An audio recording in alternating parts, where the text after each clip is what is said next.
Personal na binisita ni Pangulong Ferdinand R. Marcos Jr. ang mga sinalanta ng baha sa Navotas para kamustahin ang kanilang lagay at namahagi rin siya ng tulong.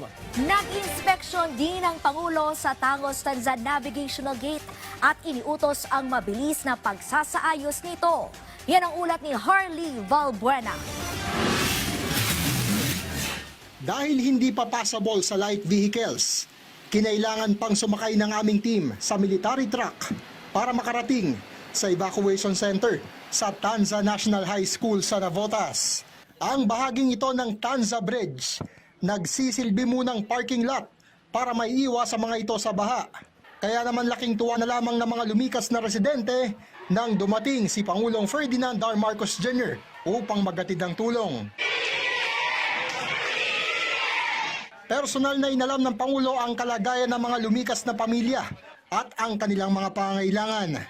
At kasunod nito, ipinamahagi sa mahigit 500 evacuee ang family food packs, hygiene kits at sleeping kits. Ay, nagpapasalamat po ng malaki kaya may pumunta sa amin na presidente, ang aming presidente ng Pilipinas. Nahatirang kami ng tulong. Ay, salamat po, maraming salamat po na nabigyan kami ng tulong.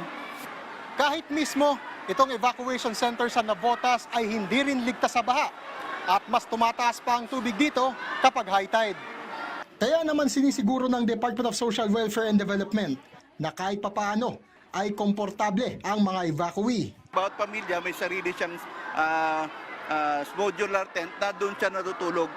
Silang pamilya lang ang magkakasama. Para naman maresolba ang matagal na paghupa ng baha sa Navotas, ininspeksyon ng Pangulo ang Tangos Tanza Navigational Gate at ipinagutos ang mabilis na pagsasaayos nito. Pinag-uusapan namin to provide yung gaps ng mga revetment walls.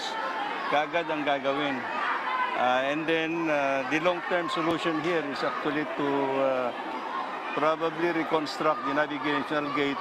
And actually ang plano namin dito is papalitan na into a new navigational gate. Nagsagawa rin ng aerial inspection ng Pangulo sa Pampanga upang makita ang lawak ng pinsala ng magkakasunod na bagyo at habagat. Harley Valbuena para sa Pambansang TV sa Bagong Pilipinas.